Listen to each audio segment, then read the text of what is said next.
welcome back to the Week 5 edition of my weekly NFL Pick'em. If it feels like this has been the craziest start to an NFL season in a long time, well, that's because it has been. We've had 15 games with game-winning scores in the final minute of regulation. That's the most since 1970. And 7 teams that didn't even make the playoffs last year are currently at the top of their respective divisions. Week 3 brought it on the field. Week 4 brought it on and off the field. And the drama is already spilling over into Week 5. For me personally, one of the craziest things might be the heater that I'm on to start the season with. I went 14-2 last week, bringing my overall record on the season to 45-19, putting me in the 99.6th percentile on all of ESPN's Pick'em platform. If you'd like to join, the link to the Pick'em group is in the description and the pinned comment. My YouTube numbers have not been as good as my Pick'em numbers this year, so please help me reach the goal for this video, which I'm going to set at 500 likes. It helps more than you know. If we don't hit that goal, I might have to start keeping these money picks all to myself. The YouTube shorts didn't really seem to be popping off like I was hoping, so instead of wasting time on that, I'm just going to put the Thursday Night Football breakdown at the end of these videos like we did last year. Let's go ahead and jump into Week 5. First up on Sunday, we've got the Jets versus the Falcons, and hey, pandemic schmamdemic, right? The NFL International Series is back.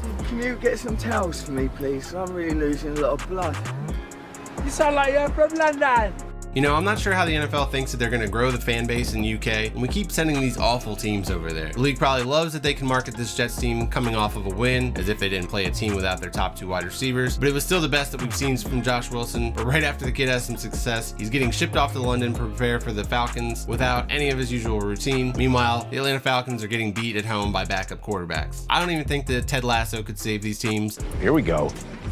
Hey, hold my beer. But hopefully this still turns into a good game. It is one of those 9:30 Eastern time kickoffs, so for fans in the US, it doesn't matter if it's good or bad, because we literally have a complete day of football afterwards. Matt Ryan does have some London experience, and it was the full Falcons experience back in 2014, where they blew a 21-0 lead to the Lions. That was 8 years ago though. The only players remaining from that roster are Matt Ryan and left tackle Jake Matthews. The Jets last played in London in 2015, beating the Dolphins, but no one remains from that Jets roster. However, head coach Robert Saleh will be making his 4th trip over there, with the previous 3 coming while he was a linebacker coach for the Jaguars. I'm not gonna lie, the head coach having this much experience makes me want to pick the Jets, but this was more of a factor back then when this was a new process, and the best traveling process isn't really a secret anymore among NFL teams. So give me the quarterback experience. Falcons win 24-19. Next up, we've got Eagles at Panthers. Last week, the Eagles put up a decent fight against the Chiefs, but got outclassed in the end. Same goes for the Panthers against the Cowboys. I was actually surprised to see them struggle so early on against the Cowboys, but this offensive line was semi-exposed, forcing Sam Newton to quickly adapt and get out on the move a little bit. Now, if you had to guess which one of these 2 quarterbacks in this game would lead the league in rushing touchdowns after 4 weeks, you probably would have assumed that it was Jalen Hurts. But behind that average Panthers offensive line, Sam Darnold has been forced to show off a kind of underrated aspect of his game. I think the proper term is sneaky athletic. Speaking of offensive line issues, the Eagles won't be able to enforce their will running the football on this Panthers defense the way that the Cowboys did. I think they end up becoming one-dimensional, which plays right into the strength of the Panthers defense, and the Panthers win 28-20. Packers at Bengals. Sorry for all the offensive line talk, but I think the Packers offensive line is really what won them the game last week against a good Steelers defense, opening the door for the Bengals to try and prove this week that their defense has surpassed the Steelers with a better performance against Aaron Rodgers. The Bengals are currently 3-1, something that nobody outside of Cincinnati saw coming, but this is their toughest test yet. Luckily for them, they get the Packers when their defense will be without Jair Alexander and the Smith brothers along the edge. However, number 12 is still out there, and it's pretty hard to pick against any quarterback wearing the number 12 these days. Packers win 26-20. Patriots at Texans. Whenever you get a notification on your phone that says a big name veteran has been released, it's going to catch you off guard and be a surprise. But the fans of these 2 teams saw the writing on the wall a long time ago. I think that Belichick, being the petty man that he is, knew that there's a chance that Gilmore could sign with the Buccaneers and wanted to make sure until that game was in the rear view. And even though the Patriots may have lost the Tom Brady game, Belichick definitely reminded us what made him the Hall of Fame coach that he is, and that's his ability to identify and expose the opponent's greatest weaknesses. This week, he's got a plethora of areas to attack on this Texans roster, and he's fortunate that he has the Texans on the schedule this week, because the entire left side of the Patriots offensive line is now on the COVID-19 list, but I don't think that matters. I almost feel bad for Davis Mills. He's about to get a crash course this week in NFL defense. Patriots win 24-10. Titans at Jaguars. That was embarrassing for the Titans last week. Julio Jones had to sit out of that game, and that was probably not a great idea. I know he was questionable all week, but I really hope that they didn't think that they could just win the game without him and give him a week off. Either way, it was fitting for Corey Davis Davis to rip the Titans' heart out. Now they arguably have the other worst team in the league on their schedule. Let's see how they respond. Mike Vrabel isn't the best head coach in the league, but he definitely gets his guys ready to go after they have a poor performance. But it's actually the Jaguars bringing the most drama to the NFL this week. At the end of the Thursday night loss in Cincinnati, Urban Meyer said his head was spinning. So what did he end up doing? He decided to skip the team flight home, stay in Ohio, and essentially put on a Letterman jacket and hang out in his old stomping grounds. What a tool. It's not even what he did. However, I am confused by this old man technique here. It's really just how he's handled himself from the beginning. And this doesn't end well for Urban Meyer. You can't control the events of your life. You can control how you respond. Respond positively and move forward. Yeah, so what would be, as a coach, give us a sense of kind of what that next step is? I know you talk about. I mostly feel bad for Jags fans because this was supposed to be a new era for them, and after years of losing and dealing with just struggling football-wise, they don't deserve this kind of off-the-field drama after what they've already been through. I understand what their owner, Shad Khan, was trying to do. It probably felt good to have a big name interested in the Jaguars for a change, but maybe next year they find their own Brandon Staley. Whether Julio Jones plays or not this week, I think that the Jaguars are about to get embarrassed, and it's going to be on the back of Derrick Henry. Titans win 34-13. Lions at Vikings. The Lions are trying so hard, and I'm so proud of them for it, but they are outmatched and fighting an uphill battle in most NFL games. Now they've lost center Frank Ragnow to turf toe. Rookie Penei Sewell is banged up, neither of which is going to help with the Vikings pass rush. And then on the other side of the ball, the Vikings passing attack's been on fire, minus last week, but they'll probably resume their explosiveness this week when playing against this weak Lions pass defense. Vikings win 35-23. Broncos at Steelers. Win or lose, Vic Fangio has got something to say about the other team's coach. Did you have a problem with the last play that Baltimore ran? Yeah, I thought it was kind of bullshit, but I expected it from them. You know, I've 37 years in pro ball. I've never seen anything like that. So, but it was to be expected, and we expected it. Why did you expect it from them? Because I just know how they operate. You know, that's just their mode of operation there. Player safety is secondary. Last week, Teddy Bridgewater suffered a concussion against the Ravens, and I always assumed that we'd see Drew Lock at some point, but I never wanted it to come like this. Teddy Bridgewater has that Tyrod Taylor quarterback luck, but nonetheless, it's Drew Lock's turn now. I'm sure a lot of Steelers fans wouldn't mind it if Big Ben got knocked out of a game for a little while, but I was happy to at least see their defense show up in the first half of the game against the Packers. Even though Big Ben's already rolled over and died, I wouldn't want to see the rest of this team follow suit. Roethlisberger has now lost 6 of his last 8 starts, and Cam Newton's probably itching for his opportunity, but the Steelers are riding with Ben for now, and that old cockroach will probably keep himself alive for another week due to the fact that the Steelers are playing a backup quarterback. If Teddy Bridgewater was playing, I'd feel more confident in picking the Broncos on the road. They're 2-0 this season there, and he's been a steady presence for this offense through all their injuries. And I know that I entered this season as one of the last people still in the corner for Drew Lock at some point, right? But the way that he came out last week makes it seem like he's definitely not one of those guys that is preparing each week as if he is the starter. I'm sure that he has been preparing all this week for it, but this is a tough defense to play against, and Drew Lock needs a very good game to keep my toe in his corner before I'm out like Shark Tank. Steelers win 21-14. Dolphins at Buccaneers. Last week I said the Dolphins offense is going to be cooked, and you see how a defense can adjust when they don't respect the passing game. It makes it that much easier just to shut down the running game, but that's okay because you don't even want to try to run against this Bucs defense, right? Their secondary has been decimated with injuries, but the Dolphins lack the offensive firepower to even take advantage of it. Literally the only thing that I see the Dolphins have going for them in this game is that they traditionally gave the New England Brady Patriots as tough a time as anybody in the league, but it's no longer a divisional game, so I think the Buccaneers win this one easy, 38-16.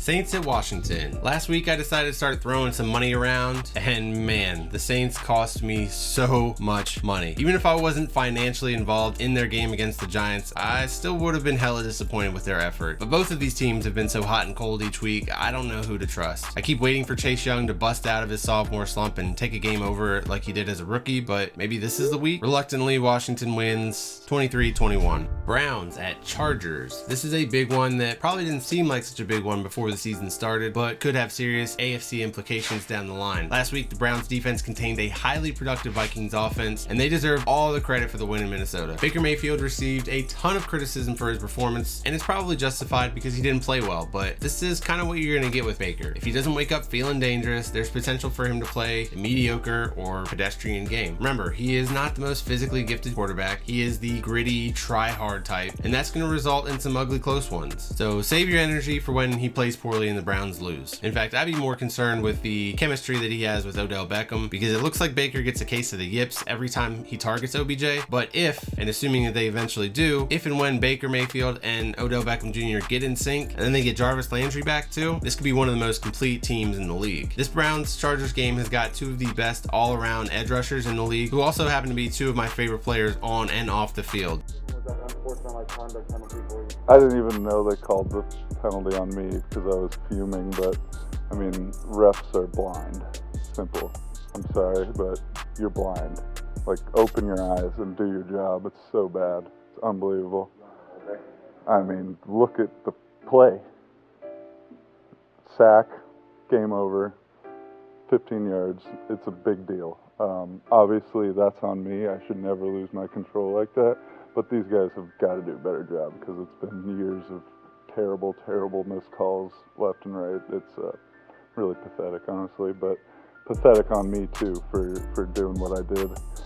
Call or not, I have to take a step back and just go to the next play, but man, they just seem to not even have their eyes open half the time. Joey Bosa had a lot to say in his post-game interview this week, but I'll save his comments on Derek Carr for the next pick. As far as this game goes, I could flip either way because I think the Browns are that good, but the Chargers quarterback is just way more consistent and steady. I think that the Chargers win 28-26. Bears at Raiders. Despite losing David Montgomery just when it seemed like he was getting going, this was a big bounce back week for the Bears, with the biggest news being that Matt Nagy finally had the balls to announce that Justin Fields is going to be the starter moving forward. I'm happy for Fields, for Bears fans not having to deal with Nagy's awful coach speak when it comes to Andy Dalton. However, it's the Raiders' turn to bounce back after their loss to the Chargers. Derek Carr has to have a big day after that Chargers game. Joey Bosa put him on blast. We knew once we hit him a few times, he really gets shook, and you saw on CC's sack, he was pretty much curling into a ball before we even got back there. So that fella looked like a kitty cat when he gets spooked by a cucumber. Now he's got to redeem himself while his old teammate is licking his chops, hoping to also posterize Derek Carr in the fetal position. I'd love to see Khalil Mack take over this game, but I think the Raiders pass rush is going to be equally motivated to show out, prove to the front office that they made the right decision, but don't count out Justin Fields on this fast turf. But in the end, I think that the Raiders win 26-17. Next up, we've got 49ers at Cardinals. The NFC West had the first round of their round robin during week 4, where the road teams won both matchups. I don't know what it was about that Cardinals-Rams matchup, but I went all in on it. I even got clowned in the comments, but hey, they came through and made me a bunch of money last week. I think it's safe to say that Rodney Hudson is one of the best offseason acquisitions of the year. Cardinals ran all over the Rams defense, and Hudson has given Kyler a consistent veteran presence at the center position. It's funny because he's not even grading out that well from PFF or whatever, but he's easily been the best center that the Cardinals have had in a long time. This Cardinals offense leads the league in both yards and points per game. I'm going to continue to ride with the Cardinals, but with this NFC West division being as tight as it is, it wouldn't shock me if the 49ers turned around and beat them, but it's the uncertainty at quarterback for me. Cardinals win 24-16.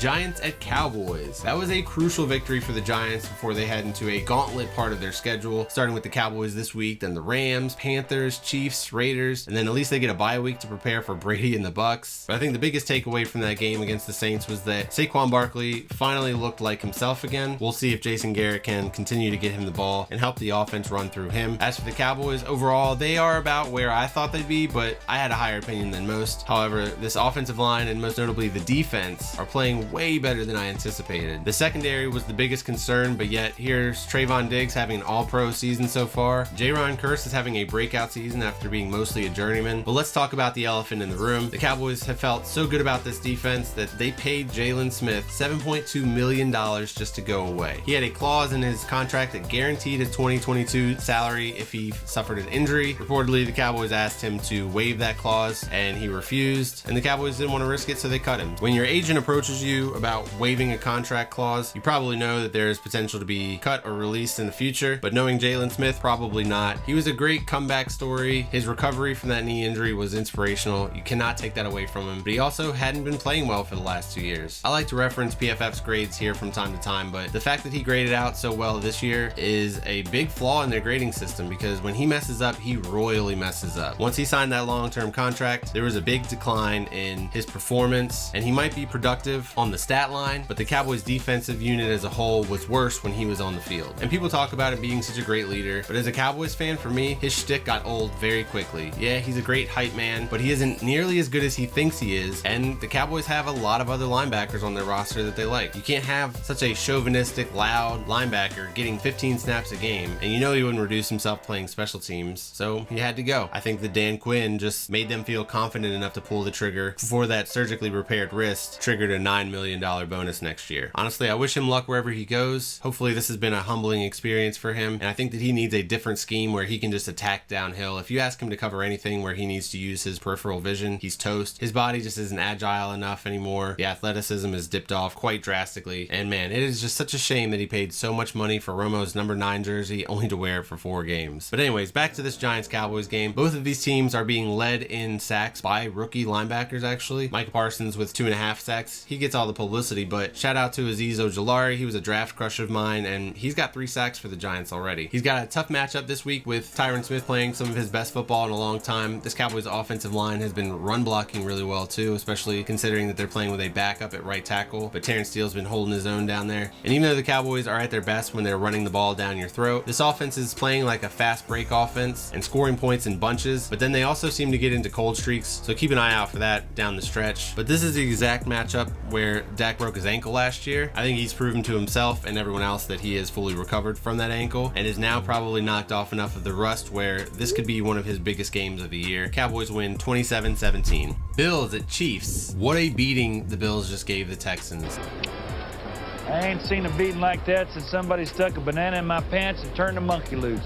This AFC showdown features the number 1 defense against the number 2 offense. This Bills team feels like a completely different squad ever since their week 1 loss to the Steelers. And then the Chiefs, they got things back on track last week, and there's nothing like a trip to Philly for Andy Reid to get his offense clicking again. The Chiefs had 7 drives, and only 1 of them didn't end in a touchdown. And then the rich get richer because now here comes Josh Gordon in what's probably his last chance in the NFL. If this guy is half the player that he's shown in the past, he's instantly the second best wide receiver on this team and such a perfect underneath complement to Hill and Kelsey. But it's not the offense for the Chiefs that I'm worried about, it's their defense, allowing their opponents to move the ball with similar offensive success. But you know that the Bills, they've had this one circled on their calendar since the schedule came out. This is a rematch of the AFC Championship last year, and it's highly likely that both of these teams are in the hunt once again come playoff time. It's always interesting to see how much coaches want to put on film in a game like this. It could have playoff seeding implications without risking giving away too much of their game plan if they see them again down the line. For that scenario, I'd give the nod to the Bills to put it all on the line and prove to themselves that they can beat the Chiefs in Arrowhead. Andy Reid probably recognizes that the Chargers could win the division and might prefer to save his ace in the hole plays for the playoffs regardless of where they end up playing. I got the Bills in the upset here, 31-30.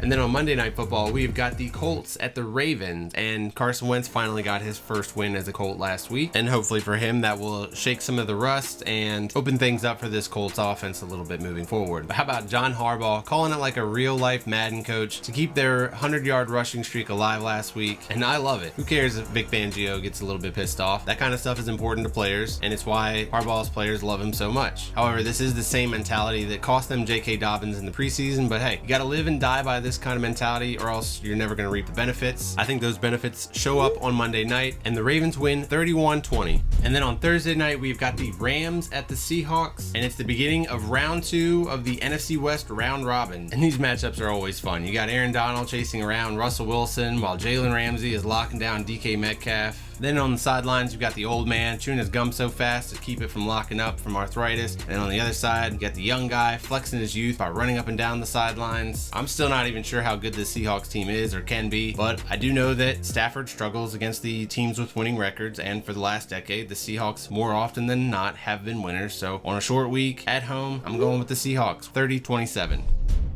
But that's gonna do it for me. Thanks for watching, liking, commenting, subscribing, all that good stuff. Don't forget the goal for this video is 500 likes. Please help support this channel by adding your like to the cause, and stay tuned because I've been working on my October mock draft. I'm pretty excited for that, and I'm doing my own order, not one of these Vegas orders, and those always go over well, so wish me luck there. But yeah, that should be coming out before the next pick'em video. Oh yeah, and I started posting these as podcasts. Just search out NFLRT podcast. Pretty sure I got it on all the major podcast platforms, but if you search for it and don't see it, let me know. I spend all this time trying to make these cool graphics. I don't know why you'd want to listen to the dumb things I say without any visuals, but hey, some of you guys had asked for it, so here it is. If enough people keep listening on there, I'll keep posting them over there. I will see you all in the next video or podcast.